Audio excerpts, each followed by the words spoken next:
Builder लाइनें दिखा दिखा के ही बेच रहा है, और वो लोग लाइनें देख के, वीडियो उसकी देख के ले रहे हैं, और उसमें लाइनों में कोई नहीं है, सिर्फ ब्रोकर है। अब ब्रोकरों को तो कहीं भी रोटी दो गुड़गांव वालों को, वो सारे पहुंच जाते। अब एक दो ब्लैक लेवल की बॉटल और खोल दो, तो फिर तो आपको ऐसा लगेगा कि लड़ाई भी हो गई। गुड़गांव तो हो गया, अब आप समझो it is extended Delhi, Gurgaon is just south Delhi के बाद एक ग्रेटर साउथ दिल्ली आप डाल दो, वो हो गया गुड़गांव के साथ। Nobody is taking that charm away from Gurgaon any time soon. And वो एक बार आ गए ना, एक अमीर बंदा वहाँ आ गया, उसका वो गढ़ बन गया, वो नहीं छोड़ता है। Do you see next 10 to 15 years हम ऐसी एक पोजीशन में होंगे जहाँ पे जितने भी लग्जरी प्रोजेक्ट्स हैं गुड़गांव में, they will overtake may be South Delhi का market in terms of the pricing? जो लोग दिल्ली एनसीआर में हैं स्पेसिफिकली और सोच रहे हैं कि गुड़गांव में इन्वेस्ट करें या रेजिडेंशियल भी लें, उनके दिमाग में जरूर ये चलता होगा कि यार और कितने लोग खरीदेंगे, भैया बट लाइक यू सेड। मतलब मैं दिल्ली से पढ़ा हुआ हूँ, मैं मेरे जो दोस्त न्यू फ्रेंड्स कॉलोनी, महारानी बाग, उसके आसपास वाले एरियाज में, उनका 50% का यूपी से बेस रहा है। वो कोई यूपी का राजा है, उसकी कोई इंडस्ट्रीज चल रही हैं, तो उस तरफ से आ गया। वैसे ही अगर आप देखोगे अशोक विहार, पीतमपुरा, मॉडल टाउन, तो उसका बेस रहा पंजाब से, करनाल से, पानीपत से, वो उस तरफ से आ गया। तो even with Delhi the money has been flowing from outside. वो इट्स नेवर, मतलब if I would have 10 affluent friends, 8 के धंधे ही नहीं है दिल्ली में, वो तो बस हेड ऑफिस बना के बैठे हैं फॉर द लाइफस्टाइल। तो वैसी गुड़गांव का lifestyle is better than Delhi right now, and that is why it is attracting affluent people from all over north India. Same what has happened 50 years back in Delhi, वही हो रहा है। तो मतलब मेरे को लगता नहीं है, कि वही बोलता हूँ कि आप अपने 5 लोग और 10 लोगों की रेफरेंस से बाहर निकलो, दुनिया बहुत बड़ी है। और बेसिक्स पे फर्स्ट प्रिंसिपल, वो जोमेटो का फाउंडर बोलता है, कोई भी अमीर बंदा ये बोलता है मुझे, तो कहते सिंपल सोचो, तो कॉम्प्लिकेट मत करो। अब मेरे दोस्त हैं, वो कंसल्टेंट हैं, तो उनके पार्टनर से आप उनसे बोलते हैं कि आई डोंट नो उसका नाम डैश, कि why people are buying in Gurgaon even after the AQI। तो मेरा दोस्त, जबकि वो एसोसिएट है, उसने बोल दिया पार्टनर साहब आप क्यों यहाँ हो। तो अब्रप्टली चुप हो गए, कंफ्यूज हो गए कि भैया क्या बोलूं क्या ना बोलूं। डीएलएफ की जो लेगेसी उन्होंने बिल्ड करी है, right, and it's not just related to Delhi NCR, मतलब now entire India recognizes it कि what DLF is done. Why do you think like there has been only one such brand in India? क्योंकि South में भी, बॉम्बे में भी, या जो भी और मेट्रो सिटीज है, हमने कोई इतना बड़ा प्लेयर हम राइज अप वैल्यू करते हुए नहीं डीएलएफ की देखा। ज्यादा करते हैं, और दूसरे माइक्रो मार्केट दूसरे सिटीज में कम करते हैं दूसरे प्लेयर्स, क्योंकि वहाँ पे ना डिमांड का सारे अच्छे रहे, वो पियर्स पे भी तो फर्क पड़ता है। अब सारे दो अनपढ़, और आप 10 मार्क्स में से 6 भी लाते हो, और दूसरों के 2 आते हैं, तो आप सबसे स्मार्ट हो जाओगे। राइट। प्लस जो उन्होंने गैम्बल खेला to take over roads, infrastructure projects में कौन डेवलपर आता है यार। उन्होंने बोला मैं रोड बना दूंगा, फिर बोला मैं मेट्रो बना दूंगा, फिर बोला कि जी मैं बनाऊंगा इंडिया का सबसे महंगा प्रोजेक्ट। तो वो 3 गैम्बल्स मैं बोलूंगा has been differentiated from every other competitor of theirs, कि भैया उन्होंने चैलेंज रखा कि भैया मैं 100 करोड़ का फ्लैट बेच सकता हूँ, उन्होंने चैलेंज रखा मैं रोड बना सकता हूँ, उन्होंने चैलेंज रखा मैं मेट्रो बना सकता हूँ। उसके अलावा तो मैं आई वुड से कि पैरेलली हैं सब। आपने ना, मैंने एक की स्पेसिफिक एक रील लिखी थी जहाँ पे आपने बोला था कि बहुत सप्लाई आ रही है धीरे धीरे, राइट, एंड ऑब्वियसली डिमांड भी है, so you have to know which inventory is good, right? Right, While picking certain apartments, you have to be very critical to analyze कि ये good inventory है, ये bad inventory है, right? How does Hriday, find good inventories, या फिर what are the parameters that you have set for yourself? Here, this is what characterize in a good inventory. मोटी मोटी बात तो भैया ये है कि ब्रोकर बहुत हैं, बट वो सोच नहीं पाते जो 8-10 करोड़ रुपए का बायर सोचता है, और वो कौन खरीदेगा। तो उनको लगता है कि अगर कोई प्रोजेक्ट सस्ता आ गया 500 रुपए तो अच्छा है। उन्हें लगता है कि वो समझ नहीं पाते कि अब एक प्रोजेक्ट आया in sector 71, I was the only realtor who was against that project from day 1, आप कि नाम भाई भी तो लो, आप नाम हाँ, नहीं ले रहे हो प्रोजेक्ट्स वो का। तो बड़े-बड़े लाला लोग हैं, उनका नाम लोगे तो आप गायब हो जाओगे, देश ऐसा है। बट इतना ही ले रहा हूँ, इतना भी गट्स नहीं है लोगों के बोलने के, मैं इतना जितना बोल रहा हूँ। तो 71 में आया उनका प्रोजेक्ट, सब बोल रहे हैं ये है, वो है, वो है। मेरे को बस नॉर्मल चीज़ें थी कि भाई अगर मतलब मैं मेरे को सैंटा फे अगर पता नहीं हुंडई की आती है, एसयूवी है। राइट। वो इट्स क्रेज़ी, मतलब आप X5 वाले मज़े at 30 lakh rupees. But still वो रीसेल उसकी बिल्कुल नहीं होती, क्योंकि वो हुंडई की क्रेडिबिलिटी है 10 लाख वाली 20 लाख वाली गाड़ी के हिसाब से होती थी, 10 साल पहले आई थी 30 लाख में। तो राइट। आप समझ लो तब क्रेटा बिकती होगी 10 लाख की, तो 3 hmm times the price of Creta. तो वहीं पे 50 लाख की Q5 आती होगी। But car was very nice, but the brand name was not there correlated. वैसे ही वो ब्रांड नेम था बहुत छोटा, साइज था बहुत बड़ा। तो गाड़ी अब वो अच्छी मनाए ना मनाए वो तो 4 साल बाद ही पता चलेगा, बट उस 4 साल में नेगेटिविटी ही रहेगी उस प्रोजेक्ट को लेके, क्योंकि hmm people would not be able to जज कि भैया ये अच्छा मनाएगा नहीं मनाएगा, अच्छा मनाएगा नहीं मनाएगा। प्लस बीच में अगर मंदा आ गया तो मना ही नहीं पाएगा, क्योंकि लोग कैंसिल कर देंगे, लोग डिमांड देना छोड़ देंगे। तो पैसे रेज करना फॉर अ प्रोजेक्ट तो is not very easy for any developer, weather he is public listed और नॉट। मैं सबसे बड़ी चीज तो ये देखता हूँ कि जी क्या लोग एंड कंज्यूमर्स इस प्रोजेक्ट को ले रहे हैं जो रखना चाहेंगे, या इन्वेस्टर किस माइंडसेट से ले रहा है, वो लॉन्ग टर्म रखना चाहेगा या फ्लिपर है। अगर वो हम्म फ्लिपर है तो प्रोजेक्ट ना कंप्लीट होने के ज्यादा चांसेस है रादर देन कंप्लीट होने के, या हम्म उसकी लोकेशन, प्राइस, साइज सब इतना रेलेवेंट है कि बंदा भी आ जाए तो भी एंड कंज्यूमर आ जाएगा और बोलेगा जी मेरे को यहाँ रहना। हम्म या तो नाम बिल्डर का इतना ज्यादा है कि वो वर्ल्ड में कोई भी किसी भी धंधे में पैसा कमाएगा, वो बोलेगा जी मेरे को यहाँ एक यूनिट चाहिए। right, अब फार्मा कोविड में लोगों ने पैसा कमाया, हम्म तो बाद में उससे पहले उसके बाद स्टार्टअप वाले आ गए, D2C वाले, D2C वालों के बाद कोई और आ जाएगा। तो वैसे ही वो साइकिल चलती रहती है for the biggest player. right, वैसी अलग-अलग मतलब वेरिएशन है भैया, वो it more dependent upon the project. एक-एक प्रोजेक्ट का अगर बोलेगा बंदा तो मैं बता सकता हूँ। अब मैं हम्म DLF फेज़ 6 में पॉजिटिव क्यों हूँ? क्योंकि मेरे को लगता है नॉर्थ इंडिया में किसी के पास भी पैसे आएँगे, वो एक चीज़ वहाँ रखना चाहेगा। हम्म मतलब the number of 4 bedroom apartments which are there in phase 6 would be more than all the extended Gurgaon, एक सड़क पे। right, प्रिवाना जो 150 एकड़ की टाउनशिप है, उसमें इतने 4 बीएचके अपार्टमेंट्स बना रहा है DLF, जितने extension road, SPR, Dwarka expressway, new Gurgaon में नहीं है। और right, वो $1 मिलियन अपवर्ड्स के बेच रहा है। हम्म तो द काइंड ऑफ जेंट्री वो भी एक सड़क पे अगर आ गई, तो मेरे को तो मैं तो यही बोलता हूँ अपने क्लाइंट्स को कि DLF has to just not even complete the project. उन्होंने बेच दिया, बस कंप्लीट कर दे। अभी ही टॉप माइक्रो मार्केट में उसका नाम है DLF हम्म प्रिवाना का, because there would be almost 5,500 6,000 4 BHK apartment in that hmm ecosystem of 150 acres. उसके अलावा भी DLF has more 600-700 acres of odd land adjoining. तो वहां जो होगा वो तो छोड़ दो, बस इस 150 एकड़ में ही ऐसा हो जाएगा कि आप you can compare with any luxury micro market in Delhi NCR। 5,000 flat upwards of 10 crore रुपए, 10 करोड़ का कहीं एक साथ गुड़गांव में भी रह रहा है। मतलब आज अगर आप फेज 5 भी देखोगे, बिसाइड्स गोल्फ लिंक्स, बहुत वियर्ड है। क्रैश अच्छा, क्रैश के रेट कितने बढ़ गए क्योंकि ऑल्टरनेटिव ही नहीं है। ये तो मतलब I think with how people are wanting to pay for their lifestyle and convenience, क्योंकि DLF पूरा इकोसिस्टम बनाएगा तो ऑफिस साथ होगा, मॉल साथ होगा, स्विमिंग पूल, जिम वगैरह तो आपकी सोसाइटी में आ जाता है, प्लस 50 चीजें और। टाइम टेकिंग कुछ है ही नहीं उस इकोसिस्टम के लिए, and people are ready to pay for that if they have the money for. And अगर नहीं है तो कमाना भी इसलिए चाहते हैं उस जैसी हम्म इकोसिस्टम में रहने में। किसी right, को जाम में अटक के खुशी नहीं है, किसी को पार्किंग का सोच के खुशी नहीं है। और हम्म बहुत लोग हैं, मतलब देखने में बिल्डर फ्लोर अच्छा लगता है, बट सुबह अगर आपकी मीटिंग हो, आज मैं आपके पास आ रहा हूँ और मेरे आगे 3 गाड़ियाँ खड़ी हों और मेरे को पहले उन्हें निकाल के अपनी चौथी गाड़ी बाहर निकाल के रोड पे खड़ी करनी हो और फिर 3 अंदर डालनी हो, उतने में ही जो मैं परफ्यूम लगा के आया हूँगा या अपनी शर्ट प्रेस करके आया हूँगा वो खराब हो जाएगी।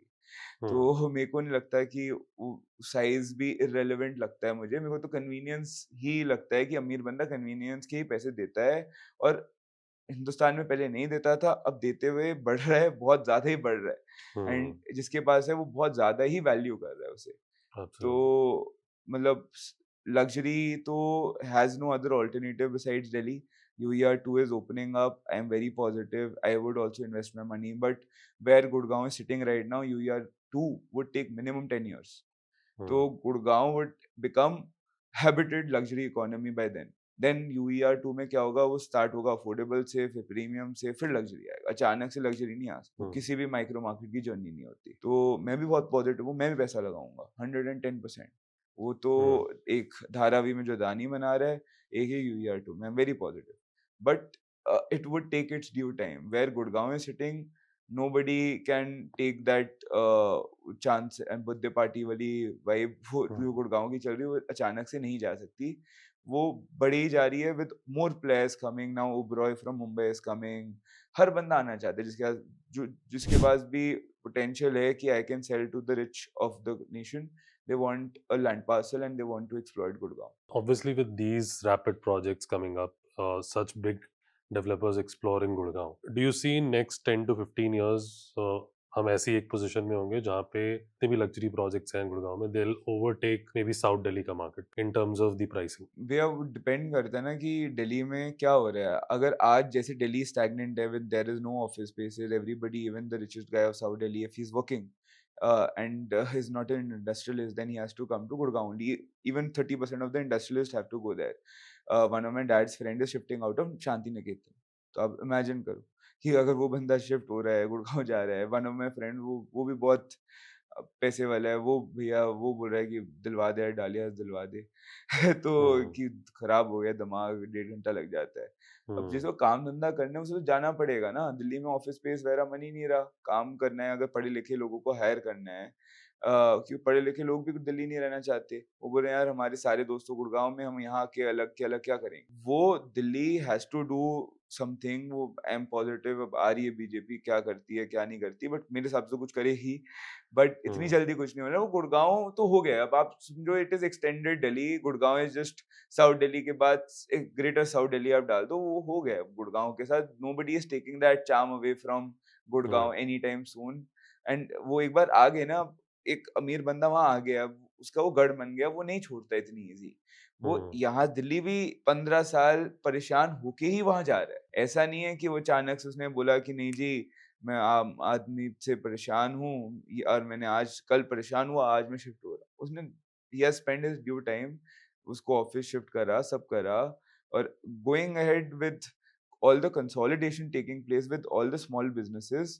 आज कोई भी small business, medium business consolidate ही हो रहा है, बड़ा आदमी बड़ा बन रहा है, और वही होता है हर इकोनॉमी में। मेरे को लगता है कि जो इतने सारे लाला हैं वो भी कम होंगे, उनके बच्चे भी नौकरी करेंगे, नौकरी करने के लिए उन्हें गुड़गांव आना पड़ेगा। मेरे हम्म को तो लगता है बहुत साउथ दिल्ली वाले लालाओं के बच्चे भी आपको गुड़गांव दिखेंगे आने वाले टाइम। right क्योंकि कंसोलिडेशन तो is due course of how the economy grows. आज सबके धंधे थे, अब सबके धंधे नहीं हो सकते। ब्लिंकिट क्या कर रहे हैं, छोटे छोटे कराने वालों को मार रहा है। अब उनके बच्चे नहीं कराने वाली दुकान कर सकते, उन्हें नौकरी करनी पड़ेगी। उन्हें कहाँ मिलेगी नौकरी, अगर उन्हें करनी है तो गुड़गांव या नोएडा। हम्म तो मेरे को तो अभी with the current office space and मतलब एलडीको सेंटर साकेत में बना है, वो कितना ऑफिस स्पेस खपत लेगा। और हम्म फिर रेंटल इतना ज्यादा होगा कि अगर किसी को 10,000 बंदों को बिठाना है, वो बिठा ही नहीं पाएगा। वो तो मेरे को नहीं लगता कि हर पैरामीटर से, even people all these startup founders who have got money, कोई भी देख लो, सारे साउथ दिल्ली के हैं। वो क्यों right जा रहे हैं गुड़गांव, क्यों आज रह रहे हैं? क्योंकि भैया हम्म उनको भी धंधा करना है, तो गुड़गांव में ही ऑफिस है। right क्या करे। right मजबूर, अब किसी को नहीं अपना घर छोड़ना पसंद। Next thing I would like to discuss with you is the real estate market cycles, right? हमने 2013-14 मतलब उससे ही पहले टाइम जो देखा था 2018-19 तक, this was a stagnant phase for not just let's say Delhi NCR but all over India for real estate market. And then during COVID, post COVID, we saw a big rise. How do you see at these market cycles? Because people do say कि 6-7 साल की एक market cycle आती है real estate की, peak करती है फिर stagnant हो जाती है. वो रे डालियो कहता है, मैं तो नहीं कहता। ये अमेरिका नहीं है, दुबई नहीं है, जहाँ पे government infra is aligned with builders and everybody. तो यहाँ पे ना गवर्नमेंट धीरे धीरे ही चलती है। आज सोना अगर 1/3 ऑफ द प्राइस है गुड़गांव का, क्यों है? ये government infra is not reaching there. अब हम्म वो चाइना होता, वो अमेरिका होता, तो अब पहले इंफ्रा आ चुका होता, बाद में घर मिलता। हम्म तो पहले तो ये बिल्कुल I would agree to that point कि 2014 में अगर किसी ने डीएलएफ बेल एयर लिया होता, तो 2021 में भी वो सेम प्राइस का ही होता। बट अगर 2014 में किसी ने कमर्शियल लिया होता एक्सटेंशन रोड पे, तो वो 2021 में सेम प्राइस का नहीं होता। तो it's just that which market you are operating in real estate. आप hmm just for example, if there is an hospital which is coming in Saket Max बन रहा है, इसकी वजह से उसके सामने जो कमर्शियल की दुकान है, क्या वो मैक्रो इकोनॉमी पे डिपेंडेंट है कि उसकी अप्रिसिएशन आएगी, या मैक्स आ रहा है और वहां पे रोज पेशेंट आएंगे तो सामने फार्मेसी की जरूरत है, तो आज वो हम्म 1 करोड़ की 1.5 करोड़ की नहीं होगी। मेरे पिताजी ने तो हर साल पैसा कमाया, मंदा हो तेजी हो। बट हाँ, अगर if you are in the wrong bucket of people, like people who are there in the commercial retail space right now in Gurgaon suffering, and people are saying this is the biggest upcycle of real estate. क्या hmm मतलब, वो किताबें पढ़ के खुद देखा नहीं, देखो तो सही। वो right मेरे को बड़े बड़े मेरे जो मैं भी जिन्हें समझदार समझता हूँ, वो भी मेरे को बोलते हैं ना भैया, ये रेट डालियो, नहीं आया हिंदुस्तान इतना, उसे नहीं पता हाउ दिस मार्केट ऑपरेट। पहले तो ये कैश इकोनॉमी जो है, इसे तो मार ही नहीं सकते। किसी के पास भी अगर 10 करोड़ आएंगे, वो क्या करेगा भाई? अपने घर तो रखेगा नहीं दिमाग लगाने के लिए। किस बकेट में और किस बंदे के साथ पैसा लगा रहे हो? 2014 से 2020 तक इंडस्ट्री सारी वेयर हाउसिंग कितना पीक आउट करा है। 2021-22 तक तो इंडस्ट्रियल का जो डेवलपमेंट होनी थी वेयर हाउसिंग की, खत्म हो चुकी है। There has been no growth after that. Capitalise सब कर दिया 2022-23 मान लो, उसके बाद तो कोई है ही नहीं। वैसी commercial retail, it's just that in which bucket you are in. अब लोग बोलते हैं हृदय, you are just talking about high rises. भैया, I have sold commercials, I have sold SEOs, I have sold land, I have sold everything. It's just that in today's era, it is the right time to get into an high rise. And when it would be the right time to exit, I would first tell my investors, then probably make a video after 6 months, because मैं उनका सगा हूँ, पहले market का नहीं हूँ। मैं market का, गुड़गांव का, सबका, मतलब जो मेरी नहीं सुन रहा और अपना दिमाग लगा रहे, लगाए जी। Obviously, because like you said, this is the biggest rise that we have seen in so many years. What are some of the advices you would like to give to investors who are willing to, let's say, invest in the Gurgaon market, and also to people who are looking for residential buying, because both are very different? मतलब at all ticket sizes one should not buy. It's very dependent कि आप क्या खरीद रहे हो, क्या आपका budget है। मैं हर बंदे को, मतलब लोगों को लगता है कि हृदय जी 2 करोड़ 3 करोड़ की प्रॉपर्टी नहीं बेचता। भैया, नहीं अच्छी लग रही इसलिए नहीं बेच रहा। मुझे पता है कि आप 2 साल बाद भी लोगे तो भी उतनी की मिलेगी। Plus I am foreseeing, I am eyeing that probably the Manesar market would open up, there would be good options there, तब बेचूंगा। मैं अच्छी चीज बेचता हूँ जी। तो आपको कुछ फोमो में लेना है मत लो, अच्छी चीज मिल रही है तो लो। कभी भी फोमो में मत लो, कोई आपसे नहीं खरीदेगा। आपको लग रहा है कि आप फोमो में ले रहे हो, सामने वाला भी फोमो में ले लेगा, तब वो बिल्डर के आरएम्स की पार्टी नहीं चल रही होगी, लाइन नहीं लग रहा होगा, आपको वीडियोस नहीं मिल रहा होगा, and that person would decide sitting in his home watching Netflix, and he would be very cozy of taking what decision he wants to. He is not buying FOMO whosoever you would be selling to. So आराम से लो यार, कोई ऐसा नहीं है। अगर लगता है कि हाँ वैल्यू मिल रही है तो लो, अगर नहीं लगता तो मत लो। किसी की वीडियो देख के मत लो। यही गुड़गांव में सारे लोग डाल देते हैं, लाइन लग गई है, ये हो गया है। मैंने तो अपने आज तक इंस्टाग्राम, यूट्यूब में नहीं डाली, और लोग मुझे दूसरे चैनल पार्टनर्स बोलते हैं फोमो कर रहा है। भैया, जो मेरे को चीज़ अच्छी लगती है, आई एम वेरी कॉन्फिडेंट कि ये मुझे अच्छा लगता है, and I can say 10,000 times कि ये मुझे अच्छा लगता है। डीएलएफ प्रेवाना साउथ जब आया था, एवरी रियलिटर टॉप से लेके नीचे तक सबको लगता था इस माइक्रो मार्केट में बिल्डर आ गया और इस रेट पे आ गया, कभी प्रीमियम ही नहीं आएगा। आज आप देख लो, उसके पहले 6 महीने के लॉन्चेस, उसके बाद के 6 महीने के लॉन्चेस, किसमें प्रीमियम है, विच इज डीएलएफ रेवाना साउथ। और उसके पहले भी कोई प्रीमियम नहीं आया था, उसके बाद भी कोई प्रीमियम नहीं आया था। जो जो मैंने बेचा है उस पे 100% प्रीमियम आया है, not because I am some pro and I know some insider news. वो मैं एंड कंज्यूमर पर्सपेक्टिव से खरीदा है मैंने, और वही बताया अपने क्लाइंट को, एंड दैट इज व्हाई अगर एंड कंज्यूमर को अच्छा लगेगा तो वहाँ प्रीमियम आएगा ही। People would want to get into that बस। तो that is so very simple. मेरे को उसमें रॉकेट साइंस लगता ही नहीं है। और ये फोमो बाइंग से बस दूर रहो। अच्छा लग रहा है, बहुत बिल्डर्स की क्लोजिंग 31 मार्च, तो हम गए हुए थे राजस्थान में। We have been aggregating land parcel. तो वापसी आते वक्त मेरे को रात के 10:30 बजे हमारी एक सेल्स गैलरी में गाड़ी पार्क थी, वहाँ बाहर खड़े हुए थे। वहाँ पे एक मैम आती हैं, शी वाज शिवरिंग कि भैया ये प्राइस क्या आपको पता है, मेरे को इतने का मिल रहा है, मैं ले लूँ या ना लूँ। अब वो 10 लाख महंगा भी ले लेगी कल, कुछ फर्क नहीं पड़ता यार, आराम से पीस ऑफ माइंड में लो। ऐसा कुछ नहीं हो रहा। आपको अगर इतना रात को आपके हाथ कांप रहे हैं कि आपको आज ही 5 मिनट में डिसीजन लेना है, वही बंदा बेवकूफी करता है, और कोई नहीं करता। कमर्शियल रिटेल भी जबकि इतना ओवर सप्लाइड है, वो बिल्डर लाइनें दिखा दिखा के ही बेच रहा है, और वो लोग लाइनें देख के, वीडियो उसकी देख के ले रहे हैं, और उसमें लाइनों में कोई नहीं है, सिर्फ ब्रोकर है। अब ब्रोकरों को तो कहीं भी रोटी दो गुड़गांव वालों को, वो सारे पहुंच जाते हैं। अब एक दो ब्लैक लेबल की बॉटल और खोल दो तो फिर तो आपको ऐसा लगेगा कि लड़ाई भी हो गई। तो इतना आसान है वो वीडियो बनाना, और उससे लोग खरीद रहे हैं। और मेरे को लगता है कि भाई क्या तो उन्हें फ्री में पैसे मिल रहे हैं दूसरी इंडस्ट्री में, हमें भी धंधा बदल लेना चाहिए। कि ऐसे बस लोगों की लाइनें देख के ले रहे हैं, बट मजा आता है भैया। आई होप बहुत लोगों को यहाँ से सीखने को कुछ मिला होगा। कमेंट सेक्शन में प्लीज टेल अस, हम हृदय को वापस बुला सकते हैं for doing another podcast. So thank you so much. Most welcome, thank you.